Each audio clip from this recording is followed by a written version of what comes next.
అందరికీ నమస్కారం అండి. ముఖ్యంగా గ్రామ సర్పంచులు కానివ్వండి, గ్రామంలో ఉన్న పెద్దలకు కానివ్వండి, తెలుగుదేశం పార్టీ నాయకులందరికీ కూడా విజ్ఞప్తి ఏంటంటే, దయించి నేను చెప్పింది పూర్తిగా వినండి. ఈ అవకాశాన్ని వినియోగించుకోని చెప్పి మీ అందరిని కోరుకుంటున్నాను. ఇక్కడే కాదు, నర్సీపట్నం నియోజకవర్గం కాదు, రాష్ట్రం అంతా కూడా నేను పిలుపునిస్తున్నాను. ఇది మంచి అవకాశం మనకి. చంద్రబాబు నాయుడు గారు రెవెన్యూ సదస్సులు పెడుతున్నారు. అది రేపు 6వ తారీఖు నుంచి, ఈ నెల 6వ తారీఖు నుంచి వచ్చే నెల 8వ తారీఖు వరకు ఈ రెవెన్యూ సదస్సులు జరుగుతాయి. ఇది రోజుకొక గ్రామంలో రెవెన్యూ సదస్సు ఏర్పాటు చేయమని చెప్పి చంద్రబాబు గారు ఆదేశాలు ఇవ్వడం జరిగింది. దాని ప్రకారం కలెక్టర్ గారు, ఆర్డీఓలు, తహసీల్దారులు ప్రతి గ్రామంలో కూడా రోజుకొక గ్రామమే, ఆ గ్రామంలో ఈ సదస్సు ఏర్పాటు చేస్తారు. ఈ సదస్సు తాలూకు ముఖ్య ఉద్దేశం ఏంటంటే, గత గవర్నమెంట్లో భూములు ఆక్రమించుకున్నారు, గవర్నమెంట్ భూములు ఆక్రమించుకున్నారు, చెరువులు ఆక్రమించుకున్నారు, దేవాదాయ శాఖ భూములు ఆక్రమించుకున్నారు. తర్వాత మీ భూములు కూడా మీకు తెలియకుండా కంప్యూటర్లో మార్చేశారు. మీకు తెలియదు ఆ విషయం. మీ భూములు మీ పేర్లు ఉంటే ఉన్నప్పటికీ కూడా కంప్యూటర్లో ఆన్లైన్లో మార్చేశారు. ఇవన్నీ చాలా అన్యాయం చేశారు. చాలా మంది ప్రజలు ఇబ్బంది పడుతున్నారు, రైతులు ఇబ్బంది పడుతున్నారు.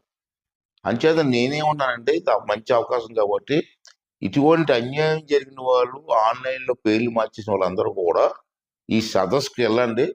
ఆ సదస్సులో తహసీల్దార్ గారు, రెవెన్యూ ఇన్స్పెక్టర్ గారు, సంబంధిత విఆర్ఓ గారు, ఇటువంటి ఆఫీసర్లు అందరూ కూడా ఆ సదస్సుకు వస్తారు. అంతేకాకుండా మండల సర్వేర్ గారు, రిజిస్ట్రేషన్ శాఖ అధికారి, అందరూ కూడా సదస్సులో ఉంటారు. అంచేది మీకు జరిగిన అన్యాయాన్ని కాగితం మీద రాసి వివరంగా రాయండి.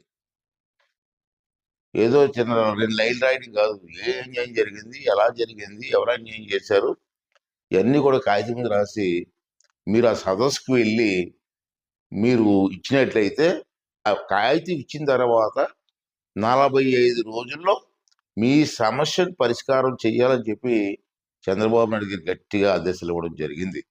అంచేత ఈ అవకాశం మంచి అవకాశం, దీన్ని మీరు వినియోగించుకోండి. అసలు చేయొద్దు. తర్వాత వచ్చి నేను పెట్టలేదు సార్, చేయలేకపోయింది సార్ అంటే మేమేం చేయలేము. అంటే ఈ అవకాశం ఇచ్చారు కాబట్టి మీ గ్రామంలో సదస్సు ఎప్పుడు పెడుతున్నారో మీకు తెలుసుకొని, మీకు తెలియకపోతే ఎంఆర్ఓ ఆఫీస్కి వెళ్తే మీ గ్రామం ఇప్పుడు వస్తారు చెప్తారు.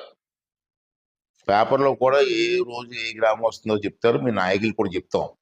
ఆ సదస్సులో మాత్రం ఇటువంటి ఇబ్బందులు ఉన్న వాళ్ళందరూ కూడా వెళ్ళి మీకు న్యాయం జరిగే విధంగా మీరు పాల్గొవలసిందిగా ప్రతి ఒక్కరిని కోరుకుంటూ, అలాగే అన్ని పార్టీ నాయకుల్ని, ముఖ్యంగా తెలుగుదేశం పార్టీ నాయకులు కానీ అన్ని పార్టీ నాయకులు నేను కోరుకున్నానంటే, ఇది రాజకీయాలతో సంబంధం లేదు, రైతులకు అన్యాయం జరగకూడదని ఉద్దేశం.